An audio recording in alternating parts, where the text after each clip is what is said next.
معزز سامعین کرام، الحمدللہ ماہ رجب المرجب کی آمد ہے، اور یقیناً ماہ رجب المرجب کے چاند کے نظر آتے ہی بندہ مومن کے دل میں ماہ رمضان کے استقبال کی تیاری کا سلسلہ اور جذبہ شروع ہو جاتا ہے، پیدا ہو جاتا ہے۔ آج ہم انشاءاللہ العظیم ماہ رجب سے متعلق کچھ باتیں عرض کرنے سے پہلے یہ بتا دیں کہ 4 مہینے حرمت والے ہیں۔ ان 4 حرمت والے مہینوں کے اندر اللہ عز و جل نے ماہ رجب کو بھی حرمت والا مہینہ فرمایا ہے۔ اس ماہ مبارک کی بے شمار فضیلتیں ہیں، بے شمار اس کی برکتیں ہیں، اور خاص طور پر قرآن مقدس میں حرمت والے مہینوں میں جس چیز کا حکم دیا گیا وہ ہے فَلَا تَظْلِمُوا فِيهِنَّ أَنفُسَكُمْ، اور ان حرمت والے مہینوں میں اپنی جان پر ظلم نہ کرو، یعنی گناہوں سے اپنے آپ کو ہلاک نہ کرو، اپنی جان کو گناہوں سے بچانے کی کوشش کرو۔ میرے پیارے آقا صلی اللہ تعالی علیہ وسلم کے پیارے دیوانوں، چونکہ ماہ رجب میں لوگ عمرے کی تیاری کرتے تھے اور شوال و ذیقعدہ اور ذی الحج کے اندر لوگ حج کی تیاری کرتے تھے، اس بنیاد پر بھی ان 4 مہینوں کو حرمت والا مہینہ قرار دیا گیا۔ تفسیر در منصور کے اندر موجود ہے کہ حضرت انس رضی اللہ تعالیٰ عنہ سے مروی ہے کہ رسول رحمت صلی اللہ علیہ وسلم نے فرمایا، جس کسی نے حرمت والے مہینے میں جمعرات، جمعہ اور ہفتے کے دن روزے رکھے، اللہ تعالیٰ اس کے لیے 2 سال کی عبادت لکھ دے گا۔ کوشش کریں، یہ روزے نفل ہیں، اللہ توفیق دے تو ضرور رکھیں، چونکہ رسول گرامی وقار صلی اللہ علیہ وسلم نے فرمایا، بادروا بالاعمال الصالحہ، نیکی کرنے میں جلدی کرو۔ آج توانائی ہے، روزے رکھ سکتے ہوں تو رکھیں، پھر پتہ نہیں طبیعت ساتھ دے یا نہ دے، تو جب تک اللہ جتنا ساتھ دے نیکی کے اندر کوتاہی نہیں کرنی چاہیے، اور گناہوں سے خاص طور پر بچنے کی کوشش کرنی چاہیے۔ اسی طریقے سے حضرت سعید رضی اللہ تعالیٰ عنہ سے مروی ہے کہ جس شخص نے رجب کا 1 دن کا روزہ رکھا تو وہ 1 سال کے روزے کے برابر ہے، اور جس نے 8 دن روزے رکھے تو اس کے لیے جنت کے 8 دروازے کھول دیے گئے، اور جس کسی نے 10 دن روزے رکھے اس نے اللہ تعالیٰ سے جس شے کے بارے میں بھی سوال کیا اللہ تعالیٰ اسے وہ عطا فرمائے گا، اور جس نے 15 دن روزے رکھے تو آسمان سے ندا دینے والا ندا دیتا ہے، تیرے سابقہ گناہ بخش دیے گئے، پس نیا عمل کر، تمہارے گناہوں کو نیکیوں میں تبدیل کر دیا جائے گا۔ جس کسی نے اعمال میں اضافہ کیا اللہ تعالیٰ اس میں اضافہ فرما دیتا ہے۔ یعنی ماہ رجب کے اندر اگر کوئی شخص نیکیوں کے اندر اضافہ کر دیتا ہے، کہ پہلے کم نیکی کرتا تھا دیگر مہینوں میں، لیکن ماہ رجب میں اس نے نیکیوں میں اضافہ کر دیا، ادھر اس نے بھی اضافہ کیا، مولا بھی ثواب کے اندر اضافہ فرما دیتا ہے۔ اس لیے ماہ رجب کے اندر نیکی کی کثرت کرنے کی طرف اپنی توجہ کو مبذول کرنا چاہیے، اور روزے کی جو فضیلت آپ نے مجھ سے سماعت فرمائی اس کی طرف بھی اپنی توجہ کو راغب کرنے کی کوشش کرنی چاہیے۔ امام بہقی نے حضرت انس رضی اللہ تعالیٰ عنہ سے مرفوعاً روایت بیان کی ہے کہ رجب میں 1 رات ہے جس میں اعمال صالحہ کرنے والے کے لیے 100 سال کی نیکیاں لکھی جاتی ہیں۔ اس سے مراد وہ رات ہے جبکہ رجب کے 3 دن باقی ہوں، یعنی 27ویں رات۔ بس جس کسی نے اس میں 12 رکعتیں نفل پڑھی اور ہر رکعت میں سورہ فاتحہ اور اس کے ساتھ قرآن کریم کی کوئی سورت پڑھتا رہا، اور ہر 2 رکعت پر تشہد کیا اور ان کے آخر میں سلام پھیر دیا، پھر 100 بار یہ پڑھا سبحان اللہ والحمد للہ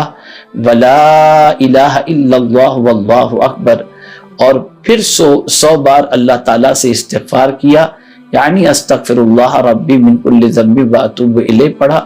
پھر 100 بار رسول اعظم صلی اللہ علیہ وسلم پر درود پاک پڑھا، یعنی اللہم صلی علی سیدنا و مولانا محمد قد ضاقت حیلتی ادرکنی یا رسول اللہ صلی اللہ تعالی علیہ وسلم، یا جو بھی درود شریف وہ چاہے 100 مرتبہ جس نے پڑھا، تو وہ امور دنیا اور امور آخرت میں سے جو چاہے اپنے لیے مانگے، پھر صبح کو روزہ رکھے، اللہ تعالیٰ اس کی ہر دعا کو قبول فرمائے گا، بشرطے کہ وہ معصیت اور گناہ کی دعا نہ ہو۔ تو میرے پیارے آقا صلی اللہ علیہ وسلم کے پیارے دیوانوں، یہ مراد پوری ہونے کی رات ہے۔ دعائے قبولیت کا مزدہ جاں فضا جو ہے اس مقدس رات میں یعنی 27ویں شب کو نصیب ہوتا ہے، تو ہمیں چاہیے کہ اس رات عبادت و ریاضت میں بھی گزاریں، اور جس طریقے سے میں نے تفسیر در منصور کے حوالے سے جو نفل کے حوالے سے 8 رکعت کا تذکرہ کیا، اللہ توفیق دے تو ضرور 12 رکعت کا تذکرہ کیا، اللہ توفیق دے تو ضرور یہ 12 رکعت بھی نماز ادا کرنے کی کوشش کریں۔ امام علامہ بہقی رحمۃ اللہ تعالی علیہ نے حضرت انس رضی اللہ تعالیٰ عنہ سے مرفوعاً روایت بیان کی کہ مہینوں میں سے رجب کا مہینہ انتہائی حیران کن ہے، وہ شہر اللہ ہے، جو رجب کے مہینے کی تعظیم کرے گا گویا اس نے اللہ تعالیٰ کے امر کی تعظیم کی یعنی حکم کی، اور جو اللہ تعالیٰ کے امر کی تعظیم کرے گا اللہ تعالیٰ اسے نعمتوں بری جنتوں میں داخل فرمائے گا اور اس کے لیے اپنی عظیم رضا واجب کر دے گا۔ اور شعبان میرا مہینہ ہے، سو جس نے شعبان کے مہینے کی تعظیم کی تو اس نے میرے امر کی تعظیم کی، اور جو میرے امر کی تعظیم کرے گا تو میں قیامت کے دن اس کے لیے پہلے پہنچنے والا اور ذخیرہ کرنے والا ہوں۔ سبحان اللہ۔ میرے پیارے آقا صلی اللہ علیہ وسلم کے پیارے دیوانوں، کتنی عظیم فضیلت ہے ماہ رجب المرجب کی، اس لیے ہمیں چاہیے کہ جس کی نسبت اللہ نے اپنی طرف کر دی کہ ماہ رجب شہر اللہ ہے، اللہ کا مہینہ ہے، تو ہمیں اس میں اللہ کی بندگی زیادہ اور خاص طور پر اللہ عز و جل کی نافرمانی اور اس کے رسول صلی اللہ علیہ وسلم کی نافرمانی سے بچنا چاہیے۔ ایک بڑی پیاری فضیلت میں آپ کے سامنے پیش کرتا ہوں۔ فتاوی رضویہ شریف میں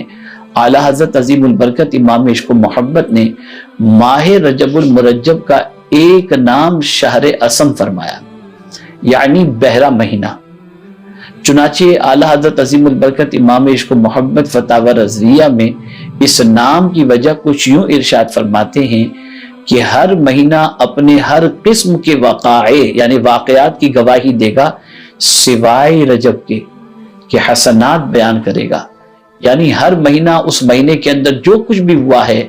اس مہینے کے بارے میں بتائے گا، لیکن ماہ رجب یہ صرف حسنات کے بارے میں، نیکیوں کے بارے میں بتائے گا، اور سیئات کے ذکر پر یعنی گناہوں کے ذکر پر کہے گا میں بہرا تھا مجھے خبر نہیں، اس لیے اسے شہر اسم کہتے ہیں۔ یعنی گناہ کے حوالے سے، سیئات کے حوالے سے یہ ماہ مبارک اپنے آپ کو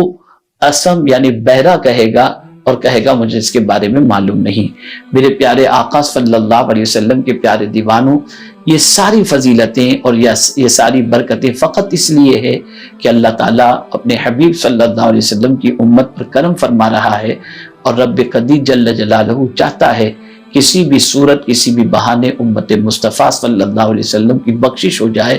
تو اے رسول اعظم صلی اللہ علیہ وسلم کے دیوانوں، میں چند چیزیں آپ کی سماعتوں کے حوالے کرتا ہوں، ماہ رجب میں اس کا خاص طور پر اہتمام کریں۔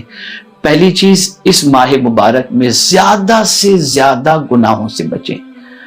دوسری چیز، اس ماہ مبارک میں کثرت سے توبہ و استغفار کریں۔ تیسری چیز، اس ماہ مبارک میں درود مبارکہ کی کثرت کریں۔ چوتھی چیز، اس ماہ مبارک کی راتوں کو عبادت کے ذریعے زندہ کریں۔ اور پانچویں چیز، اس ماہ مبارک کے روزے رکھیں جتنی بھی اللہ توفیق دے،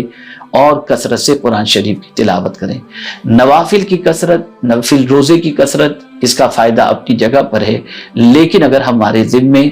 قضا نمازیں ہوں اور قضا روزے ہوں تو پہلے اس کی ادائیگی کی نیت سے اس ماہ مبارک کے اندر اپنے ان قضا روزوں اور قضا نماز کو آپ ادا کریں۔ انشاءاللہ جو برکتیں اور فضیلتیں نفل کے حوالے سے